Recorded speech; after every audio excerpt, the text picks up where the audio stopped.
Thank you for joining us today on MSUEagles.com. I'm Matt Siegel from Athletic Media Relations, and we're joined now by the head baseball coach at Morehead State, Mike McGuire. And Coach, a really big senior class this year. We were fortunate enough to honor those young men between games of your final doubleheader on Friday against Murray State.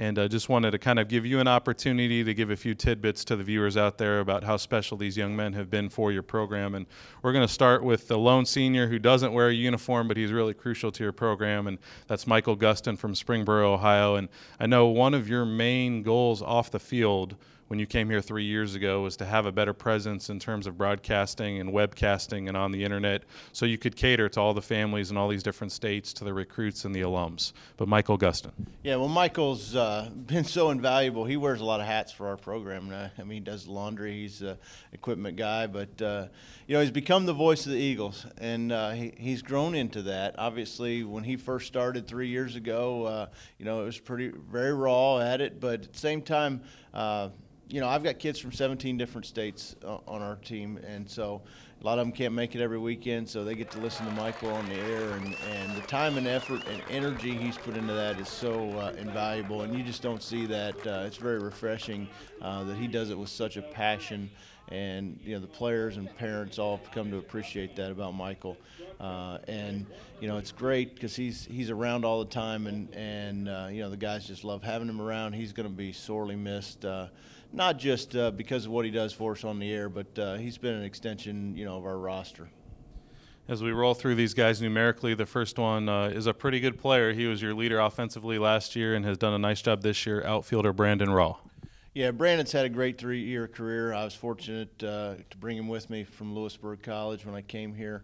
If you look, what he's done, in the record books here over the course of 3 years, his numbers is going to be entrenched in there for years to come. Somebody's going to have a great career to move him down the list.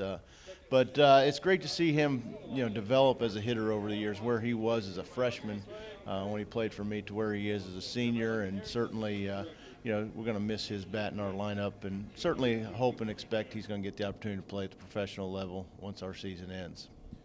You got a guy that's had a dual sport role for a couple of years, been kind of a specialty guy, but a great personality, good guy to have on the team, Cyrus Trump. Cyrus is great to have on our club, great attitude, guys love him, very special athlete, and obviously in the fall he's with football, so that limits what he can do with us, and so by the time he joins us, it's January, and then we have bad weather, so we're stuck inside. So for Cy, from a development standpoint from baseball, he's never truly had the time with us that he needs.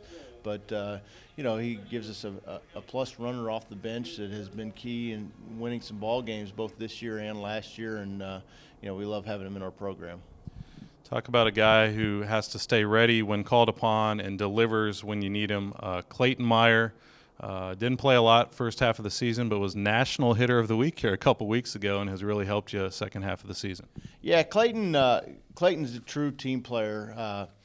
Last year he didn't play, he split some time, but didn't play a ton, and obviously this year going into the year, knew it was going to be tough for him with Newell and Kent and Rawe all back as starters last year, and obviously this year all three of those guys are having phenomenal years. So where does he play? To Clayton's credit, worked hard all spring, waited for his opportunity, and then when he got it, he's taken advantage of it. And going into the tournament, he's in the lineup against a right-hander, and there's no questions asked. A lot of these guys, you could spend half an hour on each, so it's hard to put into words. And I know this guy came with you from Lewisburg College, but catcher and outfielder Chris Robinson, in my mind, a legitimate OVC Player of the Year candidate, and he was also named to a national watch list, top 35 players in the country for all positions. Chris Robinson. Well, Chris has had another guy. He's had a great career at a very important position behind the plate for us. I think what's great is just you look at how he's improved defensively over those 3 years since we've had him, but also what he's done offensively, especially this year. He's been a great hitter for us since he got here, but what he's done this year, you're right, he's up there in the national categories in batting average, runs, doubles, hits per game, and RBIs. He is legit candidate for Player of the Year, and deservedly so, because that's the kind of caliber year he's had. But more than anything, I'm going to miss about C-Rob is just how hard he plays. It's great for your program when your best players play the game the right way, and you can't say that about anything negative about the way C-Rob plays the game. C-Rob plays hard every single day, runs the bases hard, and that filters on down to your younger players as you're trying to build a program, and when your best players set the best example, that helps you change the culture, as you like to say, and he's been instrumental in helping us do that. You brought in a sophomore third baseman this year who has a lot of talent. He went down to an injury about halfway through the season, and the next guy on the list really helped keep the ball rolling, and you guys didn't miss a beat when you brought in infielder Blaine Tanner. Yeah, Blaine, played a key amount for us last year as a junior. This year got hurt in the preseason, broke his collarbone, so it was very limited the first month of the season. When Alex went down, Blaine was ready to step in, was just getting back to throwing regularly, and did a good job for us. And now where the first half of the season wasn't available to us, now he's readily available on our bench, and pretty good right-handed hitter. And can play a couple infield spots, and it's going to be a valuable part of our club going into the tournament. One of many capable arms out of the bullpen. One of the few guys I think who was here before you came to the program 3 years ago, but Blake Smith. Yeah, Blake, right-hander. Obviously he's got a lot of experience. Pitched in the rotation the first couple years, and has pitched very well in multiple roles, and has pitched well this spring. And obviously it's tough sometimes for a veteran to take a back seat, but Blake's handled all that with class. He had a lesser role this year, but at the same time has pitched very well, pitched as well as any time in his career at different times. So, giving us a veteran presence out of the pen like that that you can use, whether that's the second inning or ninth inning, is a big plus. One of 5 or 6 guys on the OVC ballot, and I think in our minds they're all worthy, but a big power bat from the left side of the plate. He's been here 4 years and anchored first base, Cain Sweeney. Yeah, Cain, it's been great to see the development of Cain since I've gotten here.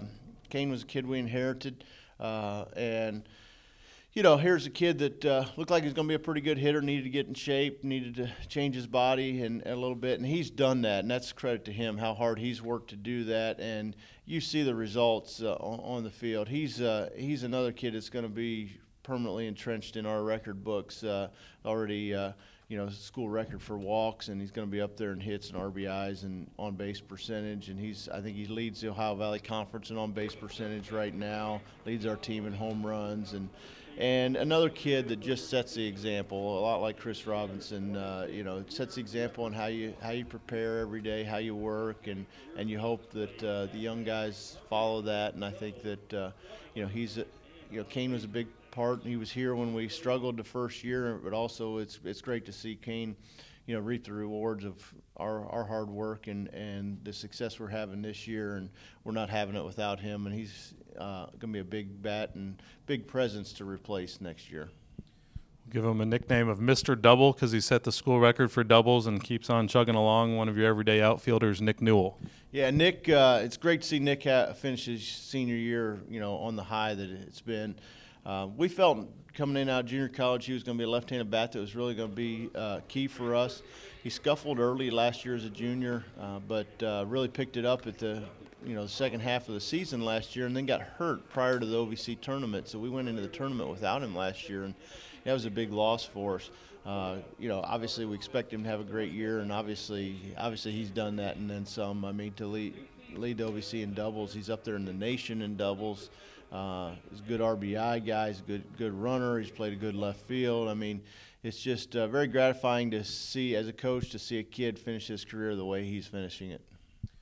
Final pitcher on the list here is Ryan Van Saggy. Used a little more last year. Has been good in spots during his career, and he's from Pekin, Illinois. Yeah, Ryan pitched more for us as a junior. Obviously, had some ups and downs, but obviously part of the process is sometimes guys don't throw as much as they'd like, but certainly he's handled it all with class all year, and he threw a shutout inning at Ohio State, nationally ranked at the time, so it's been good to see him do that, and another kid that as a senior, hasn't had the role he wanted, but at the same time, we never heard a beef about it, and as a coach, you appreciate that. And the last but not least, a guy who's meant a lot to your program the last 2 years, probably one of the toughest positions to play defensively is your shortstop, and he's done it every day.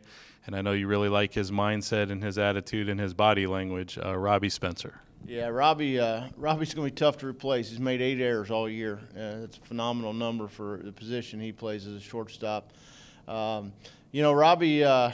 Robbie's one of those guys that flies under the radar, and you don't realize, I think, because some of the other guys grab some headlines, but, I mean, he's as important part of our club as anybody on our roster. He's the anchors our defense up the middle. If you look at it, we've got inexperienced guys on both sides of him, but yet we're second in OVC in fielding percentage. That's a big part of, our infield defense has been very good. Robbie's a steady influence, and Robbie's a clutch hitter. I mean, if you look at his ability to drive in runs, and I think he's hit 8 home runs, but I want to say 6 or 7 of those are huge home runs in big spots. And over his 2-year career here, he gets hits when they matter, and that's part of the reason I hit him where I do in the lineup. He's a guy I want up, when the game's on the line and when runners are on base, and Robbie's going to be tough to replace. It's been a pleasure getting to know him. He's a long way from Moorhead, Kentucky, El Paso, Texas, but he's fit in real well. You've been in the college game for well over 20 years as a coach, as a player, an assistant, a head coach, all different levels. It's hard to put into words this senior class. You've got so many talented guys, but I mean, if you had to throw it out there, is this one of the better senior classes you've been around in your career? Yes, it is. I mean, it's going to be one of the toughest to replace. There's no question. And not just, I mean, you can look at the numbers and say, well, boy, how do you replace those guys?